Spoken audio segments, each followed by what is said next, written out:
All right, welcome to the Civic Sounds, a podcast by American Corner Moi, a platform on which we get the opportunity to talk about matters youth, leadership and governance. We talk about youth and employability and anything that we find to be contemporary in our society today that can help us make our society livable for all of us, of course. So today I have a very interesting guest. Why? Because this is somebody who most of the times we've been talking about CBC or what is working, what is not, youth and politics, what is working, what is the price tag, and what is not, and all that. And today we are blessed to have somebody who has like all the or falls in all the categories that I just mentioned. So I'll give him the opportunity to introduce himself. First of all, what you do, and then from there we can start the conversation and get to see like what is working, what is not. Yeah. Thank you so much, Cavin. My name, as I said, is Antony Musyoki. Mm-hmm. I'm a teacher by profession. Mm-hmm. I teach in a school called Alexa Grace School. Alexa? Yes, Alexa Grace School. Mm-hmm. That's where I practice my education. Okay, so where is Alexa? Alexa is in Mulolongo. Uh-huh. Yeah, Mavoko constituency. Okay. Yeah. Tumeambiwa inaitwa Mlozi. Yes. I used to call it Mlozi. All right. Thank you, Antony, for first of all making time to come and have a conversation with us. Yeah, so I want us to talk about CBC. Yes. Because CBC, some people are saying either it's working, either it's expensive for the parents, they cannot afford it. But then again, some people are saying this is the alternative curriculum that is able to help us bridge the skill gap that exists between, among graduates and what the job market demands. Mm-hmm. So what is your take on CBC now that you've been a teacher for, you said, how many months? 7 months so far. 7 months. Yeah. As a JSS teacher, right? Yes. Okay, so tell us, what is your take on CBC from a teacher's point of view? Yes, my take on CBC is that from the time it was launched in 2017, we have encountered tremendous challenges. Mm-hmm. But at the end of the day, we have been able to conquer those challenges.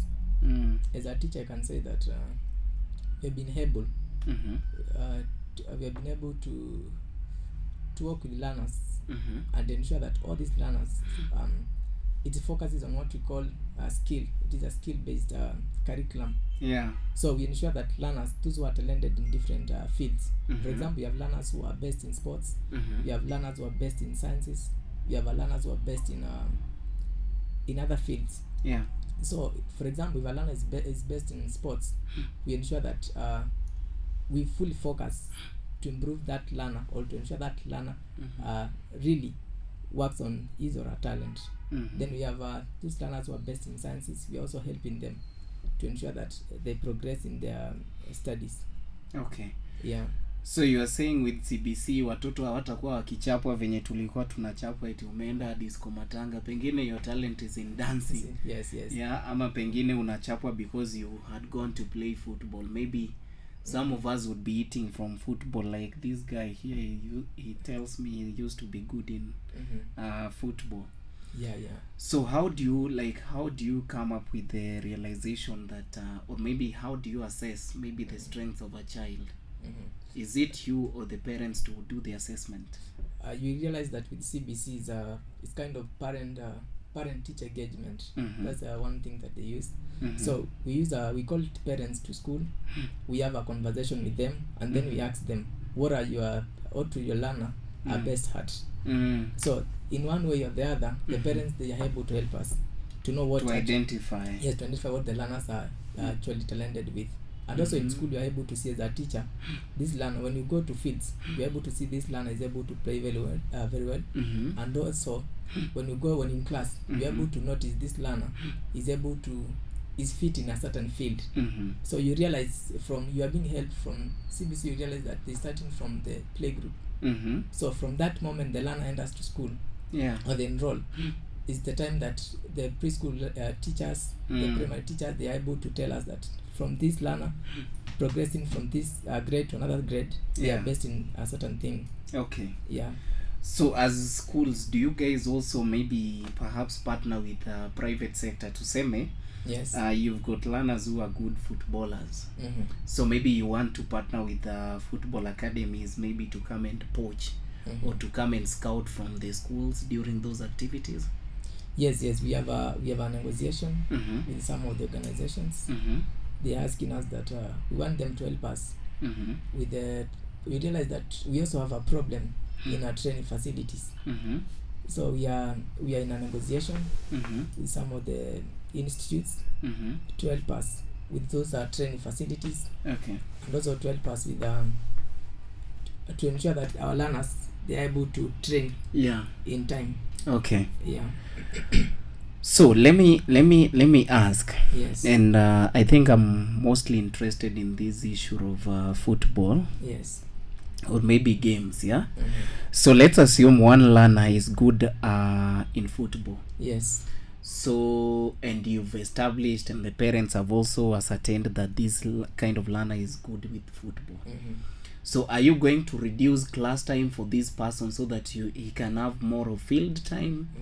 Or how is the learner able to balance between class time and field time? It depends with the grade from grade 1 to grade 6.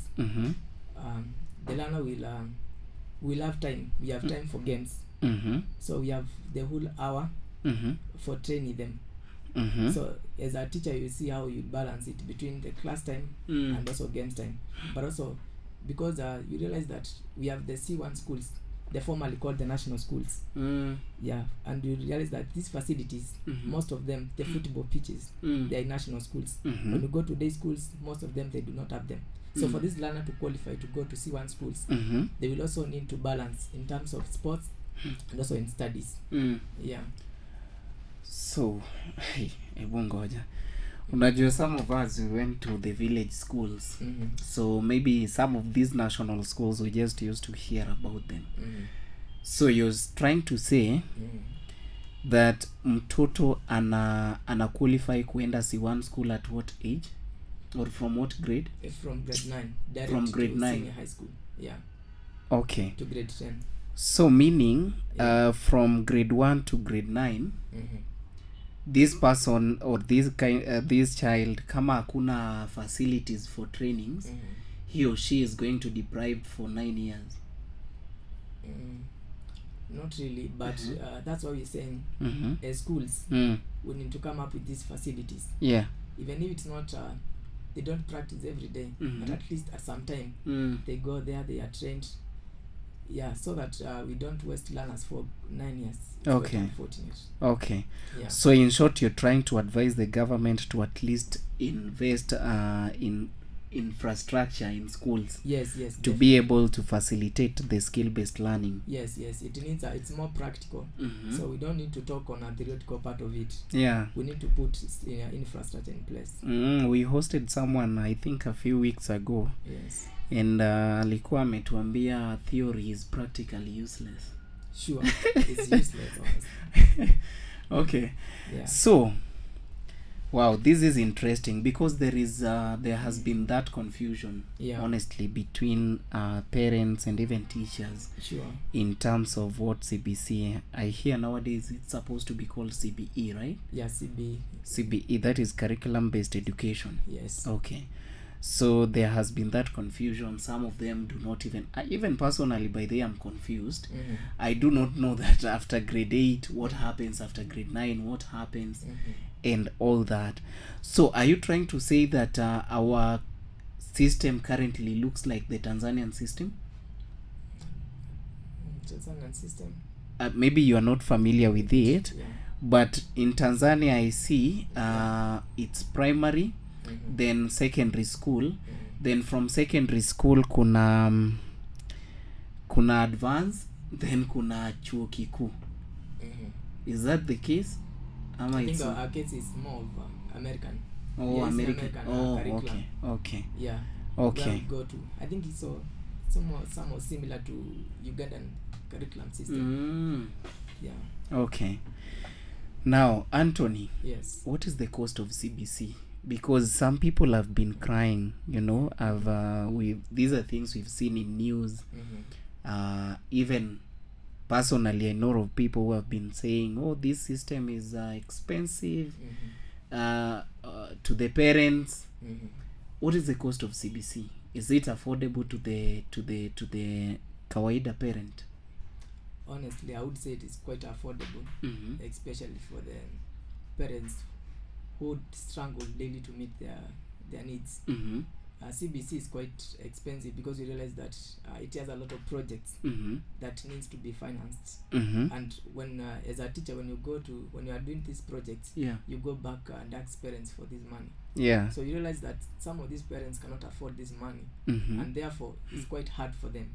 It's really unaffordable for many of the parents. It's not affordable. It's not affordable for majority of the struggling parents. Yes. And that is where majority of Kenyans belong, right? Yeah, sure. So we've also seen cases, I don't know whether they are true, but I've seen cases or videos of or even photos of CBC teachers na wanafunzi wamepika kuku ama saa zingine chapati. Hizi vitu zinakuwaga ukweli? Yes. Like you guys cook hizo vitu ama ni wanafunzi wanapika? No, it's the learners who are supposed to cook. Yeah. Yeah. Teacher. Yeah. See, turudi to college tukue science teacher. Yeah. So it is the parents who are supposed to buy the ingredients. Yes, it's parents. Hey, then how do you guys assess? Yeah. Let's assume you teach in Ukambani. Yes. Right? Yeah. And assuming you have a Luo student. Yes. So a Luo student perhaps has never known how to cook maybe mudokoi. That is a Kamba dish, right? So how are you able to award marks to this Luo student who has not perfected on cooking or preparing mudokoi? I think on terms of awarding marks, we have what to call demonstrating. As a teacher, you demonstrate first how to cook this mudokoi. Then the learners, they observe what you are doing. Then later on, you can give them an assignment to do so. So you don't need to belong to a certain culture for you to know how to cook something. So because the teacher has to demonstrate for you. It starts from demonstrating. You must demonstrate first, then the learners they are able now to do from the demonstration view of it. So if it's demonstrating, so tuseme unataka kudemonstrate kuku. You take a part of this kuku you demonstrate with, and a part of it mwanafunzi anapika. No. Like you have to maybe to buy one chicken and then you demonstrate with it. Then maybe you plan for a day that you do the whole project. Yeah. Antony, so niambie lini mnapanga kupika kuku hata nipitie. Manze, because teaching all of a sudden imekuwa nini? It will call it's what called imekuwa lucrative career. But not that much. But also they were calling what you call edutainment. Learning should be interesting. If learners you realize that if they want to, they will hear that they will come to cook chicken. You realize that they will be more enjoying to come to school. Edutainment. And like our whole times in school. Antony, I don't think you has old manze. Because sisi tulisomea conditions zingine. Unajua mimi I almost dropped out of school because of mathematics. I used to be a slow learner and the teachers used to be quite militant on us. Ulikuwa unapigwa mpaka kidogo unaacha shule. Anyway, so I feel we can relate CBC or CBE to the previous system that we had, where people used to be taught civic education, people used to do home science, physical education, music and all that. Personally, I remember doing agriculture. We did agriculture in school, but at least computer ilikuwa imeanza kuingia so tulikuwa tumemix na computer kidogo, though I used to fear computer. Mimi computer nimekuja kufanya after form 4 because ilifika place hapo tulikuwa tunaambiwa first generation computer, second generation, and that theory is not something I was interested in. So nikasema mimi kama amwezi niita practicals siwezi fanya. So nikasema nikangoja practicals nikanyimwa. So nikakuja kuanza kuifanya after form 4 because I was also not privileged to own a computer back then. So maybe one last question in regards to this CBC or CBE system. Antony, I believe you are a beneficiary of the 844 system, right? Sure, yes. Do you think we needed to change an entire system for us to be able to accommodate the content of CBE or CBC? Yes, I think so. It was really necessary to change the entire system because we realized that with the 844 system, it was based in more knowledge, not skills. So it was really necessary to change the whole system and introduce a new system that would give us space in CBC to take place. So by the whole system, unajua vitu zili change manze. Hadi unajua mimi swali yangu ni sijui kama umenipata vizuri. My question is, like si kama ni content hizo the practical skills ama kama ni skills based, si tungechukua tu hizo skills alafu tuweke pale form 1, form 2, form 3, form 4, ama tuweke tu pale class 1, class 2, class 3 paka class 8. The practicality of learning tuzieke tu hapo kuliko tena kuchange an entire system na kusema etio sasa nao kuna siji lower secondary, upper kuna junior na senior, junior secondary, senior secondary. Hiyo ndo swali yangu. I understand. So then the minister, Dr. Friend Matiang'i, according to what he was explaining on why they changed the system, they didn't merely want to put in like in 844. And when you remember, in 844, it has been there for like more than 20 years, even 30 years. So they wanted to borrow a leaf from our neighboring countries, and also they were inspired by how the Americans do their education. So that's why I think they changed the whole thing. They not wanted necessarily to make the 844 the way it was. You sure? Sure. Okay, anyway, let me hold back on what I was about to say.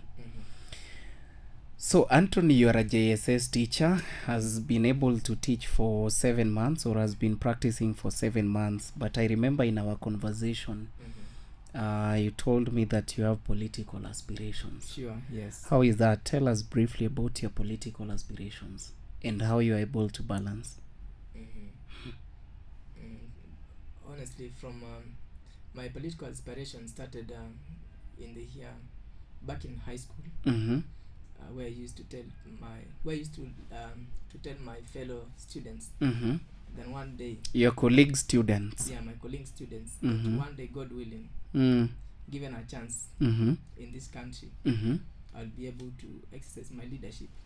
So it started from where, from being a love of history. Yeah. History and government.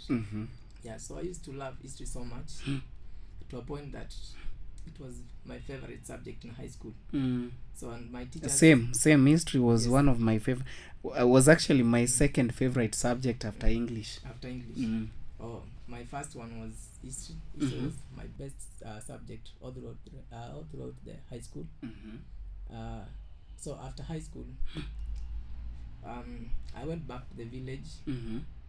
I was really moved by how people struggle day to day. Yeah. You know, we have been electing members of parliament, the MCS, the governors, and they are not been able to deliver for so long. Yeah. So I was inspired by the fact that we need a new change. We need people who can say and act, not just saying part of it. So later, I wanted to join I wanted to to context for MCS it in 2022, but again I was in school, so I was not able to balance the school and to context. Yeah. So after that, I was really inspired. Then after school, I finished last year. I was in Kasumbi Teachers Training College, where I graduated with a diploma. So I said that why should I not practice first what I learned in college? But again, I was really moved with what Gen Zs were doing. So I said that for us to deliver the change, we must be part of that change. Okay. Yeah. Very interesting. So for you, leadership is more of a calling. Yeah, sure. And what about teaching? Is it a calling to you or it's a profession? It's a profession. It's a profession. Yes. So you'd rather prefer being a political leader than to be a teacher? Yes, I prefer, because honestly, I feel like being a teacher, it's a good thing. I really support. But again, I feel like I need to come into contact with more. I would need to uplift more voices, more people who are vulnerable in our society.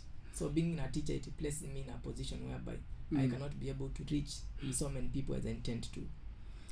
But as a teacher, you interact with so many people in the name of students, Antony. I want us to be practical of with this conversation. Yeah, sure. Because personally, after so many years since I was in school, high school, there are some of my teachers I still talk to. Yes. Especially my teacher of computer and business. He used to teach us computer and business, Mr. Vincent Ouma. And I also still talk to my teacher of English then, Madam Maureen. We are still good friends to date. So meaning, if you guys as teachers have students who remember, perhaps you guys are able to mentor them, nurture them into the people they would like to be in the future. Then they'll still remember. So as a teacher, one day you'll proudly say, you see that CEO of KBC? That is my student. That was my student, I am proud. So as a teacher, you'll be proud and say, at least you taught somebody to the level of becoming a CEO. But I understand where you're coming from. So, practically speaking, sure, what are these ways through which you're planning to uplift people, other than what the current maybe politician is doing? What are your alternative maybe ways of uplifting people? Sure. So going to back where I come from, Yatta constituency. Yatta. Yes, Yatta constituency.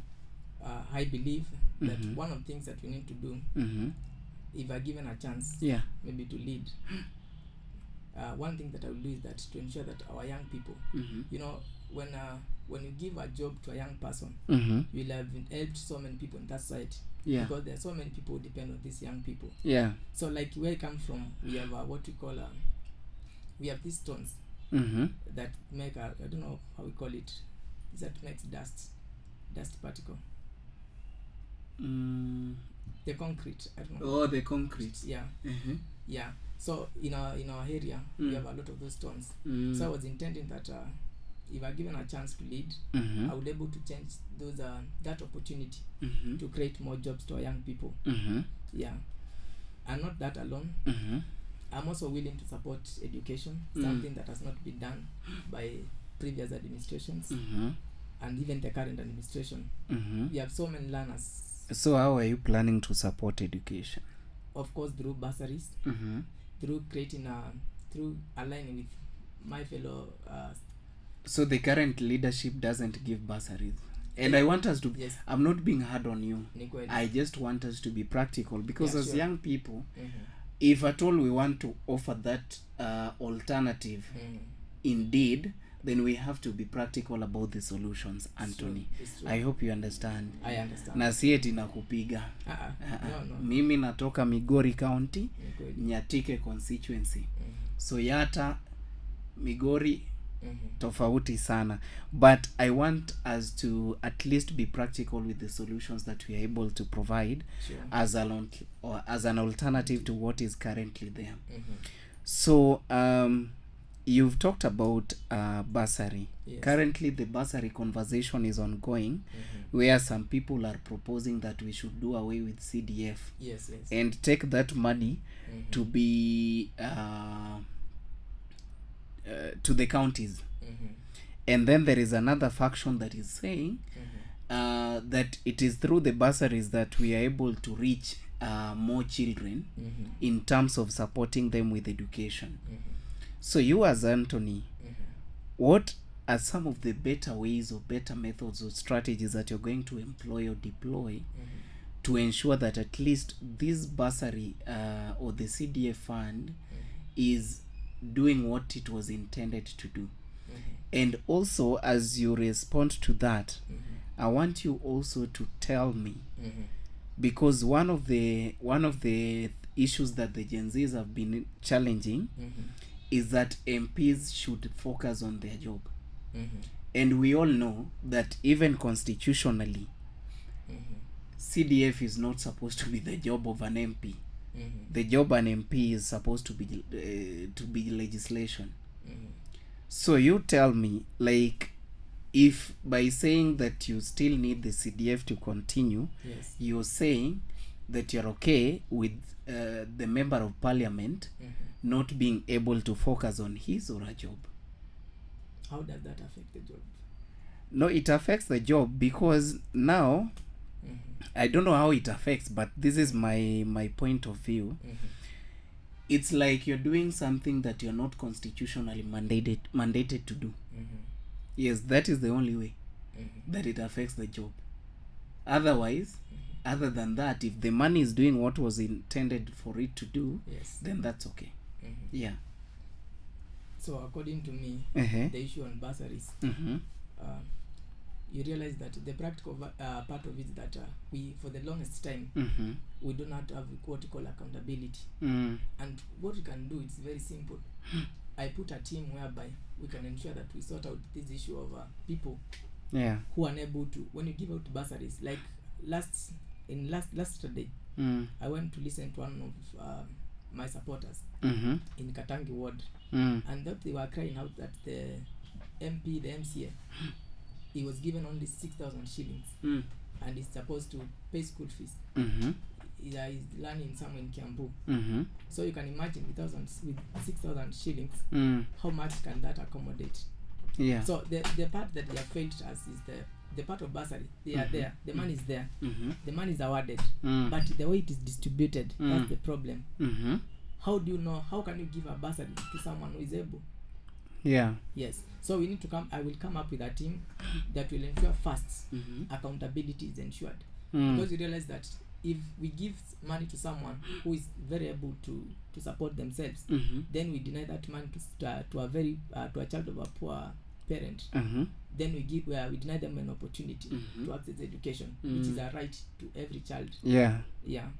So how will you verify neediness, for lack of a better word? Neediness in terms of like the occupation of the parents. What the parents do, we'll have a team in place whereby we have to sort out who have a better income. Like we all know, and coming from Yata, I have a better connection. At least I know some of the people. These ones, they are able to support themselves. Okay, so other than education and job creation, what more are you going to offer? Because job creation mostly is for the youth, right? Education is for young children. What about the elderly generation? What are your plans for them? Honestly, you realize that as someone is aging, they face a lot of problems. So one of the things that I intend to do, I intend to focus on the medical facilities in that area. We realize that for the longest period, someone goes to hospital and then they are told that they are treated but they are not given medicine. So it is very unfortunate that the elderly people, knowing very well that they don't have jobs in place, how will they able to get this medicine without knowing very well they do not have income. So by ensuring that we put medicine in those facilities, we left them to ensure that they have a good health due to access to medical facilities. And also I'm also willing to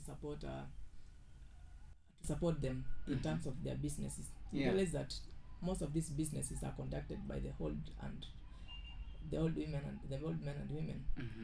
So I intend to put some money to ensure that I support them. Where are you going to get this money from? Yes. Where are you going to get this money from? Of course, man, I can get them from sponsors. People are willing to come and partner with me to help them. Okay. Yes.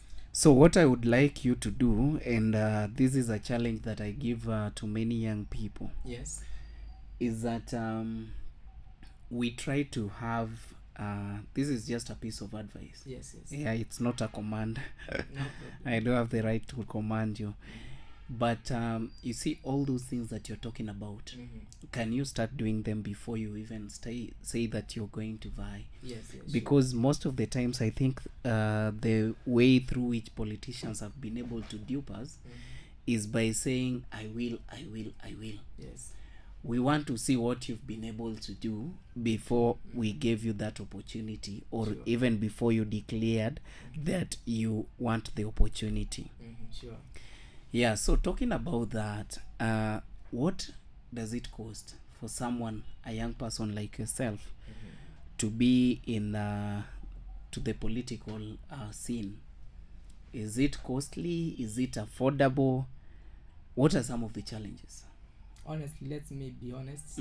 It is not affordable. It is actually very, very costly. You can, according to how politics has been done, in the past years, you realize that there was what called our previous leaders, they introduced, unfortunately, to our people, that when you go to when you have a time to engage your people, they demand for tokens. They demand for some money.